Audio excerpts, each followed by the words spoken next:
All right, let's dive in. We're taking on Chapter 23 of Frankenstein today. Oh, this is a good one. Yeah, it's one of those chapters that really just gets under your skin Definitely. and sticks with you, even if you haven't read the book in years. Absolutely. And what's really interesting is how Shelley sets us up for all that emotional intensity. Oh, yeah. Yeah, she doesn't just throw us into the horror immediately. It's like she builds this atmosphere. It's true. I mean, right from the beginning, you've got the stormy night, the lake, the setting sun. Right. It's all so ominous. And then Right. you have Victor grappling with all this anxiety. You really feel like you're right there with him on the shores of that lake. Exactly. You can almost feel the wind, the chill in the air, and you're inside Victor's head hearing his thoughts, his fears. Yeah, the weight of everything that's happened, the threat to his loved ones. It's all so palpable. Yeah. You know, Shelley's use of imagery is just masterful. Oh, yeah. It's not just Victor is afraid. She makes you feel it. Oh, for sure. Like when she describes the turbulent lake, the dark sky, it's like nature itself is reflecting Victor's inner turmoil. It really does.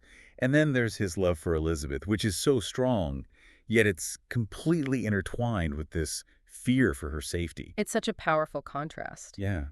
I mean, the very thing he created to understand life could end up destroying the life he loves most. It's heartbreaking. And this tension between love and fear, it's a thread that runs through the whole novel, but it really comes to a head in chapter 23. Right, because he wants to protect her, but he's also paralyzed by this fear of the monster. Absolutely. And then just when the tension is almost unbearable, bam! That blood-curdling scream, it just shatters the quiet. And Shelley doesn't tell us right away what caused it. Oh. For a moment, we're just left there in that terrifying instant with Victor. Oh, it's brilliant. It's like she makes us experience that horror alongside him. We're imagining the worst. Yeah. And then the truth is finally revealed. Elizabeth has been murdered. Ugh. It's just such a punch to the gut. And the way Shelley describes Victor finding her body, it's so raw and visceral. I know. It's like you're in the room with him, watching his world crumble. Shelley doesn't shy away from the details either. Oh, yeah. Yeah.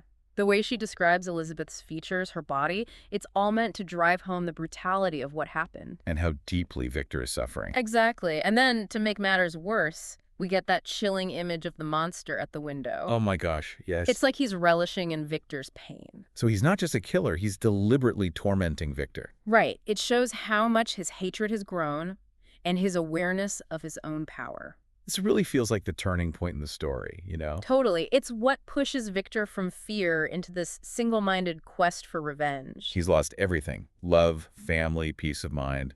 All that's left is this burning need to hunt down the creature. He becomes a different person, driven by rage and grief. And so the chase begins. Yeah, it's like chapter 23 is where Victor Frankenstein really transforms. Oh, how so? Well, he's not that ambitious scientist anymore, striving for knowledge. Right. He's something else entirely now. Like what? He's driven, consumed by this need for revenge. Yeah, that pursuit of the monster across all those landscapes. It's so intense. It is. It's almost like an epic poem, but, you know, a really dark and twisted one. What's interesting, too, is how the natural world just keeps going around him. Oh, totally. He's collapsing from exhaustion. He's in despair, but the rain stops. The sun comes out. And life just goes on like nothing's happened. Exactly. It really highlights how isolated he is, how his world is completely shattered. There's that one scene where he describes himself as a drunken man stumbling around. Oh, yeah. It's like his body's giving out under the weight of his grief. Not just physically, I imagine, but emotionally, too. Absolutely. And Shelley's language here is so powerful. Oh, yeah. Like when she writes, nothing is so painful to the human mind as a great and sudden change.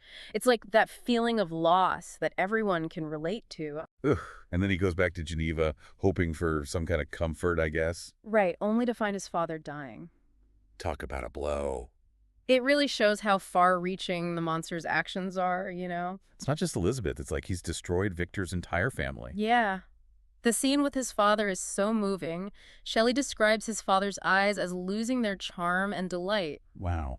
It's as if the monster has taken away his father's very essence, along with his life. It adds this whole other layer to Victor's grief, doesn't it? Definitely.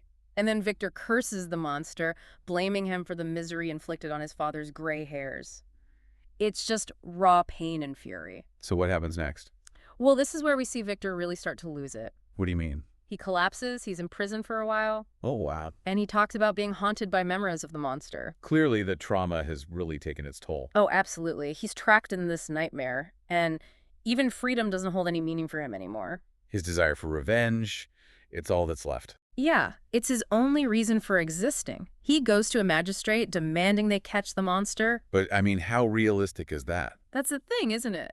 Victor knows it's almost impossible, but he's desperate. So he's grasping at straws. He wants someone, anyone, to understand his pain, to validate his experience. And what does the magistrate say? Well, he represents that rational world, a world that can't quite grasp the horror that Victor's describing. Right, because how do you explain something like that? Exactly. It's like they're speaking two different languages. Victor's trying to describe the unimaginable, while the magistrate is bound by the limits of human understanding. And the constraints of the law. It's almost like a metaphor for how isolating trauma can be. Oh, for sure. That feeling of not being able to articulate what you've experienced. Or find solace in a world that doesn't want to believe in monsters. Yeah, because sometimes the monsters are real. And I think that's one of the most powerful things about Chapter 23.